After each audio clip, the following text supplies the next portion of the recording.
આ છે શ્રીમદ ભગવદ્ ગીતા અધ્યાય 2 સાંખ્ય યોગ. સંજયે ધૃતરાષ્ટ્રને ઉદ્દેશીને કહ્યું, હે રાજન, કરુણાથી ઘેરાયેલા અને આંસુભરી વ્યાકુળ આંખોવાળા અર્જુનને ખેદ પામતો જોઈ અને શ્રી કૃષ્ણએ કહ્યું, હે અર્જુન, આ વસમી વેળાએ આર્યોને ન શોભે એવો સ્વર્ગ પ્રાપ્તિમાં અવરોધક અને કીર્તિનાશક વિષાદ તને ક્યાંથી થયો? તું નિર્બળ ન બન, આ તને શોભતું નથી. મનની નિર્બળતાને ત્યાગી વીરોની જેમ તું ઊભો થા. હે મધુસૂદન, યુદ્ધમાં પૂજનીય ભીષ્મને અને દ્રોણ સામે હું બાણોથી કેવી રીતે લડી શકું? આવા મહાનુભાવોને હળવા કરતા તો ભિક્ષાનું અન્ન ખાવું સારું છે. મારા વડીલોને હણી અને મારે લોહીથી ખરડાયેલા ભોગો જ ભોગવવા પડે. જેઓને હણી અને અમે જીવવા ઈચ્છતા નથી તે કૌરવો તો સામે ઉભેલા છે. હું મૂંઝવણમાં છું. તેથી મને કોઈ કલ્યાણકારક ઉપાય હોય તો તે બતાવો. મારા આ શોકને શાંત કરવા સ્વર્ગનું રાજ્ય પણ સમર્થ નથી. સંજયે ધૃતરાષ્ટ્રને ઉદ્દેશીને કહ્યું, હે રાજન, હું આ યુદ્ધ નહીં કરું. એમ બોલી અને અર્જુન ચૂપ થઈ ગયો. તેનો જવાબ આપતા શ્રી કૃષ્ણએ હસતા હસતા અર્જુનને કહ્યું, તું ડાઈ વાતો કરી અને જેનો શોક કરવો યોગ્ય નથી તેનો શોક કરે છે. જ્ઞાનીઓ મરેલા કે જીવતાનો શોક કરતા નથી. આ જન્મ પહેલા હું, તું કે આ રાજાઓ ન હતા એવું નથી, અને હવે પછી આપણે નહીં હોઈએ તેવું પણ નથી. આથી કોઈ વસ્તુનો શોક કરવો એ યોગ્ય નથી. આજે આપણને આ દેહ મળ્યો છે, તેમાં બાળપણ, જુવાની, ઘરપણ ક્રમે ક્રમે આવે છે. તેમ આ દેહ પછી બીજો દેહ પ્રાપ્ત થાય છે, તે નિશ્ચિત જાણ. તેથી બુદ્ધિમાંનો શોક કરતા નથી. ટાઢ, તાપ, ગરમી, સુખ દુઃખ આપવાવાળા આ વિષયો અને ઇન્દ્રિયોનો સંયોગ ક્ષણિક છે, તે અનિત્ય છે. તેને તું સહન કર. તેને વશવર્તી હર્ષ શોકનો ભાગીદાર ન બન. જે સહન કરે છે તેને મન સુખ અને દુઃખ સમાન છે. આમ સમજદાર ધીર પુરુષ મુક્તિ મેળવે છે. ઠંડી, ગરમી, સુખ, દુઃખ આ બધા અસત પદાર્થ છે. આ બધા આત્મામાં રહેતા નથી. આમાં તો સત સ્વભાવ જ છે. તેનો નાશ કોઈ પણ સમયે થતો નથી. કોઈ પણ આત્માનો નાશ કરી શકતો નથી. આથી બહુથી ઉત્પન્ન થયેલા શોકનો ત્યાગ કરી અને યુદ્ધ માટે તૈયાર થઈ જા. તું ધર્મનો ત્યાગ ન કર. યોગ્ય માને છે તે બંને સમજતા નથી. ખરેખર આત્મા કોઈને મારતો નથી કે કોઈની દ્વારા મરાતો પણ નથી. આત્મા કદી જન્મતો પણ નથી અને મરતો પણ નથી. શરીર નાશ થતા તેનો નાશ થતો નથી.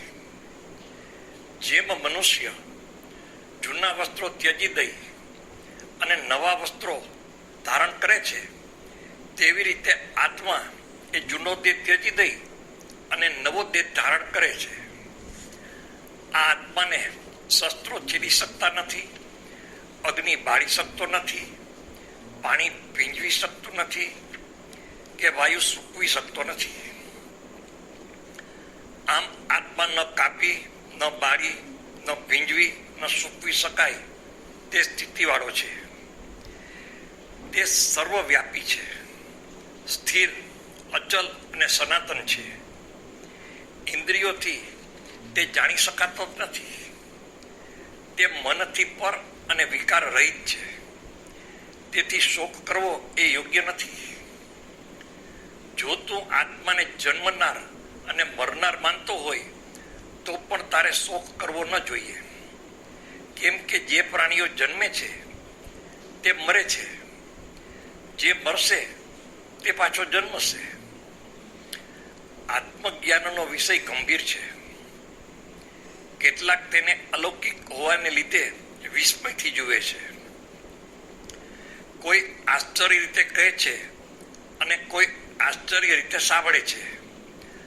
તે તો વળી કોઈ સાંભળીને પણ આત્માને જાણી શકતો નથી. તે દરેકના શરીરમાં મારી ન શકાય તેવો હોય છે. ક્ષત્રિયને માટે ધર્મયુદ્ધ અધિક કલ્યાણકારી છે. જો તું આ ધર્મયુદ્ધ નહીં કર તો તું સ્વધર્મ અને કીર્તિને ગુમાવી અને પાપનો ભાગીદાર થઈશ. બધા જ શત્રુઓ તારી નિંદા કરશે કે અર્જુન બીકને લીધે રણભૂમિમાંથી પીછેહટ કરી ગયો અને ન કહેવાના વચનો બોલશે. તેના કરતા વધારે દુઃખ શું? તું યુદ્ધમાં માર્યો જઈશ તો સ્વર્ગ પ્રાપ્ત કરીશ અને જીતીશ તો રાજ્ય ભોગવીશ. માટે હે અર્જુન, તું યુદ્ધ કર. જો તને પાપનો ભય લાગતો હોય તો સુખ, દુઃખ, લાભ, હાનિ, જય, પરાજય એ બધાને એક સરખા માની અને યુદ્ધ કર. તેથી તને પાપ લાગશે નહીં. આ વાત થઈ જ્ઞાન માર્ગની. હવે તને નિષ્કામ કર્મયોગ વિશે કહું. જે જ્ઞાનથી મુક્ત થઈ અને તું કર્મ બંધનને ત્યજીશ. નિષ્કામ બુદ્ધિવાળા થવાથી કર્મ બંધનનો નાશ થાય છે. આ નિષ્કામ કર્મયોગમાં વધારે ઓછું પ્રમાણ હોવાથી પ્રારબ્ધ કર્મનો નાશ થતો નથી. તેમ વિપરીત ફલ સ્વરૂપ દોષ પણ થતો નથી. આથી કરી અને નિષ્કામ કર્મ માટે કરેલો થોડો ઉપાય જન્મ મૃત્યુના ભયથી મનુષ્યને જરૂર મુક્ત કરે છે. આ ઈશ્વરની આરાધના માટેના કર્મયોગમાં એક નિશ્ચયાત્મક બુદ્ધિ હોય છે, જે ઈશ્વરની ભક્તિથી ભવપાર થવાશે તેમ માને છે.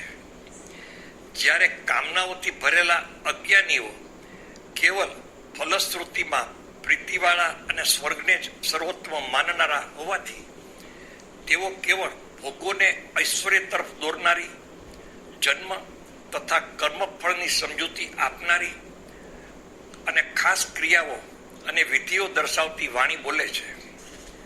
આથી લોકોની બુદ્ધિ સમાધિમાં સ્થિર રહી શકતી નથી. ખરેખર સ્થિર બુદ્ધિની ખાસ જરૂર છે.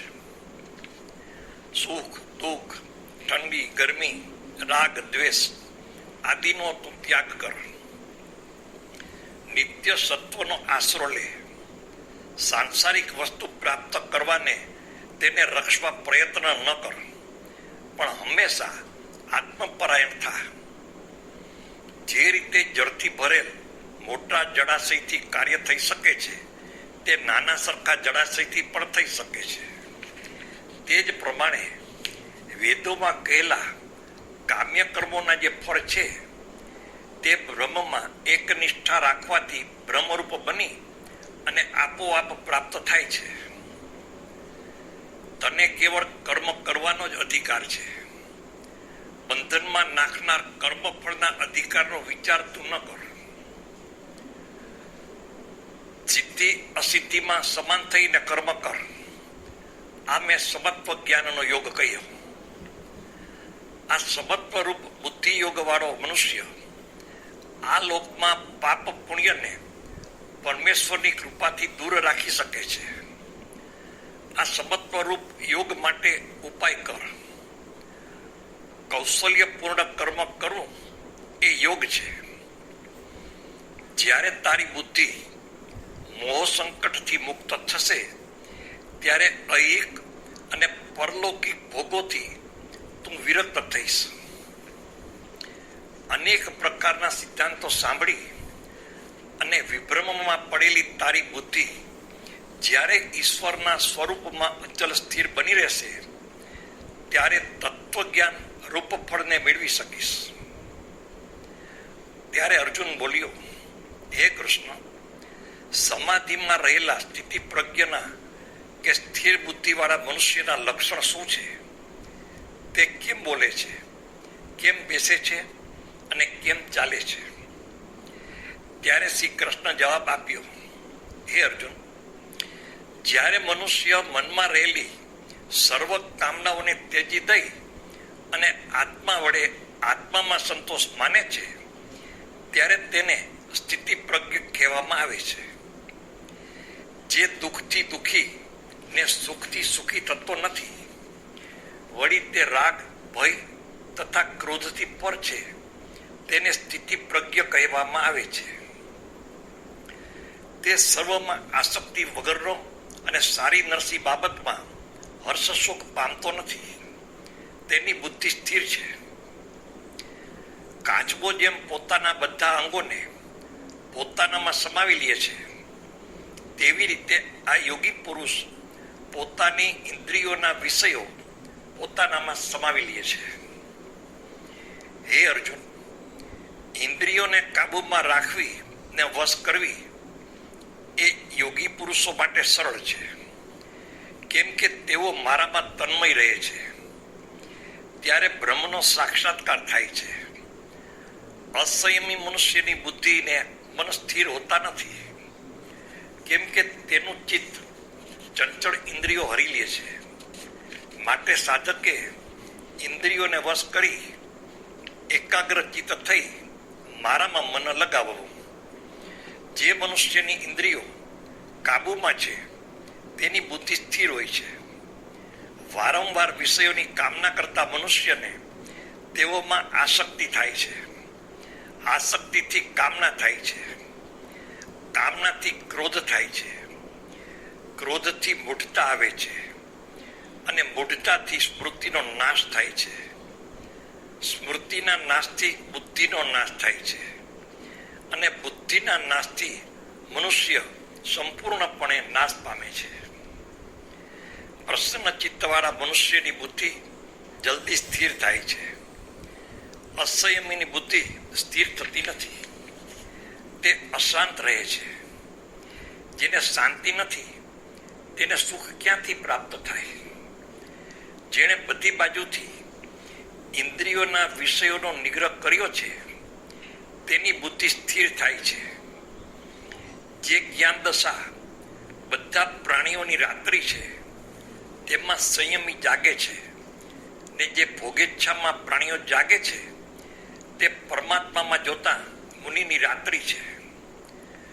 ઘણી નદીઓનું પાણી સમુદ્રમાં ઠલવાય છે, છતાં સમુદ્ર પોતાની મર્યાદા છોડતો નથી. તે જ પ્રમાણે સ્થિર બુદ્ધિવાળા મનુષ્યમાં બધા જ સુખ ભોગ વિકારને ઉત્પન્ન કર્યા વગર સમાઈ જાય છે અને તે મનુષ્ય પરમ શાંતિ મેળવે છે. જ્યારે ભોગની ઈચ્છાવાળા મનુષ્યને ક્યારેય શાંતિ મળતી નથી. જે મનુષ્ય બધી જ તમન્નાઓને છોડી અને મમતા રહિત, અહંકાર રહિત અને સ્પૃહા રહિત થઈ અને જીવે છે તે શાંતિથી જીવે છે. હે અર્જુન, આને જ સ્થિતિ પ્રજ્ઞની દશા કહેવામાં આવે છે. એને પામ્યા પછી મનુષ્યને કોઈ પણ બાબતમાં મોહ થતો નથી અને અંતકાળે તે આ અવસ્થામાં રહેવાવાળાને બ્રહ્મ નિર્વાણ પ્રાપ્ત થાય છે. શ્રીમદ ભગવદ્ ગીતામાં શ્રી કૃષ્ણ અને અર્જુન વચ્ચે થયેલા સંવાદનો સાંખ્ય યોગ નામનો બીજો અધ્યાય અહીં પૂર્ણ થાય છે. આવતીકાલે આપણે ત્રીજા અધ્યાયમાં પ્રવેશ કરશું. જય શ્રી કૃષ્ણ, જય શ્રી કૃષ્ણ, જય શ્રી કૃષ્ણ.